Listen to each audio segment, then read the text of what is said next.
আসসালামু আলাইকুম। আশা করি সবাই অনেক ভালো আছেন। আজকে আমি একটা সমস্যা নিয়ে কথা বলবো। যারা যারা ল্যাপটপ এবং ডেস্কটপ ইউজ করি, তো হঠাৎ করে দেখলেন আপনার ল্যাপটপটা ইউজ করলেন বা পিসিটা ইউজ করলেন, সকালে ইউজ করলেন, দুপুরে দেখেন যে অন করে দেখেন যে স্ক্রিনে অনেক লেখা টাকা আসতেছে কিন্তু উইন্ডোজ ওপেন হইতেছে না। যেমন এই যে স্ক্রিনে এখন যে লেখাটা আসছে, ঠিক এই লেখাটাই আসে কিন্তু আপনার উইন্ডোজটা ওপেন হইতেছে না। আবার আপনার অনেক প্রয়োজনীয় ডকুমেন্ট আছে, যেমন যারা অফিসিয়ালি কাজ করেন তাদের অফিসের অনেক প্রয়োজনীয় ডকুমেন্ট আপনারা ডেস্কটপ সেভ করে রাখছেন। এখন উইন্ডোজ দিলে তো এখন আপনার প্রয়োজনীয় ডকুমেন্টগুলো ডিলিট হয়ে যাব। আবার অনেকে অনেক প্রয়োজনীয় জিনিস রাখে। তো এটা মূলত অনেকে আবার কি করে, এই সমস্যাটা আসলে উইন্ডোজ দেয়। তো এটা উইন্ডোজ দিলেও আপনার কোনো লাভ নাই। উইন্ডোজ দিলে আবার রিটার্ন এই ব্যাক এই লেখাটাই আসবে। আবার আপনার যদি উইন্ডোজ না দেন বা বারবার রিসেট মারেন, কম্পিউটার ওপেন করেন, তারপরে এই লেখাটা আসে। এটা হঠাৎ করে আসে। তো এটা একটা সিম্পল একটা সমস্যা, এটা উইন্ডোজও দিতে হইব না, এটা আপনার নর্মালি সমাধান করতে পারবেন। তো আজকে আমি আপনাদেরকে দেখাবো কিভাবে এটা সমাধান করা যায়। তো সর্বপ্রথম আমরা কিবোর্ডে গেলাম। তো কিবোর্ডে গিয়ে কন্ট্রোল অল্টা ডিলিটে ক্লিক করলাম। তো আমি যে পিসিটার কাজ করতেছি সেটার ভয়েস হচ্ছে স্কেপ, তো এই জন্য আমরা স্কেপ ক্লিক করলাম। তো আপনারা যারা ল্যাপটপ ইউজ করেন এবং ডেস্কটপ ইউজ করেন তাদের অনেকের ভয়েস থাকতে পারে F11, F12, F9। তারপরে সাথে সাথে কন্ট্রোলটা ডিলিট দেওয়ার পর F11 বা F12 বা F9-এ ক্লিক করবেন। তো আমার এটা হচ্ছে আপনার স্কেপ। তো আমরা সিডি রুমে এখন গেলাম।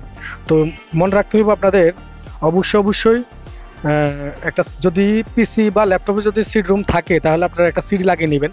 এটা সিডি লাগিয়ে নেবেন এই জন্যই, এটা সিম্পল একটা কাজ আছে কিন্তু উইন্ডোজ দিতে হইব না। এটা উইন্ডোজের জন্য সিডি লাগাইতে হইব না, মানে সিডিটা লাগাইতে হইব জাস্ট এটুকুই। আমি আপনাদেরকে দেখাইলে বুঝতে পারবেন। তো যারা সিডি রুম আছে তারা সিডি রুমের মধ্যে একটা সিডি লাগিয়ে নেবেন, উইন্ডোজ 10 বা 7 যেটাই হোক। আর যদি উইন্ডোজে সিডি না থাকে বা পিসিতে বা ল্যাপটপে সিডি রুম নষ্ট, তাহলে আপনারা একটা পেন ড্রাইভে উইন্ডোজ বুটেবল করেও করতে পারেন। তো এখন আমি আমাদের উইন্ডোজটা ওপেন হলো। এখন আমি নেক্সটে ক্লিক করব। তারপর এই যে দেখেন রিপেয়ার ইউর কম্পিউটারে ক্লিক করব। তো রিপেয়ার ইউর কম্পিউটারে ক্লিক করার পর তো আমাদের এই অপশনটা আসবে, একটু ওয়েট করতে হইব। তো আমরা নোতে ক্লিক করব। তারপর আমরা নেক্সটে ক্লিক করব। এই যে আমার মাউসের যে আইকনটা যেখানে, এখানে আমরা ক্লিক করব। তো এখানে তো আপনারা যেটা টাইপিং করবেন, এখানে যা টাইপিং করবেন তো এটা আমি স্ক্রিনে দিয়ে দিব। তো স্ক্রিনে দেওয়া যেভাবে দেওয়া আছে ঠিক ওইভাবে আপনারা টাইপিং করবেন। টাইপিং করার পর জাস্ট, তো এখন আমি আগে টাইপিংটা করে নিই, তারপর বাকিটা বলতেছি। তো আপনারাও এভাবে টাইপিং করে নেবেন, এখানে লিখে নেবেন। স্ক্রিনে যেভাবে দেওয়া আছে, আমার স্ক্রিনে আমি দিয়ে দিছি অলরেডি, ওইখানে দেখে দেখে আপনারা এখানে লিখে নেবেন। তো যারা ল্যাপটপ এবং ডেস্কটপ ইউজ করেন, যাদের ন্যূনতম কোনো ধারণা নাই উইন্ডোজ কীভাবে দেয় বা টুকিটাকি কাজ কীভাবে করে, এটা আপনারা বাসায় বসে নিজেরাই আপনারা টুকিটাকি এই সমস্যাটা সমাধান করতে পারবেন। এটা সিম্পল একটা সমস্যা ভাই, এটা আপনারা বাসায় বসে সমাধান করতে পারবেন। আশা করি টেকনিশিয়ানের কাছে নিতে হইব না টোটালি।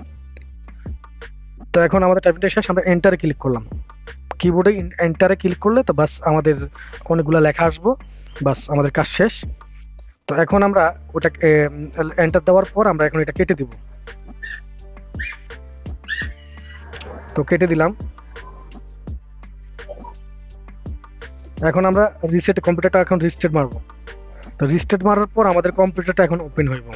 তো এই যে সমস্যাটা, এটা খুবই একটা সিম্পল সমস্যা, এটা আপনারা কষ্ট করে টেকনিশিয়ান বাইরের কাছে যেতে হইব না। আশা করি এটা করলেই আপনাদের পিসি বা ল্যাপটপ আগের যে উইন্ডোজটা আছে এটা ওপেন হয়ে যাব। দেন আপনাদের ডেস্কটপে যদি কোনো ডকুমেন্ট থাকে ওই ডকুমেন্টগুলোও আর ডিলিট হইব না ভাই, ওই ডকুমেন্টগুলো থাকবো। আশা করি যদি আপনারা আমার ভিডিওটা যদি ভালো লেগে থাকে তাহলে সবাই লাইক করবেন এন্ড সাবস্ক্রাইব করবেন। আল্লাহ হাফেজ।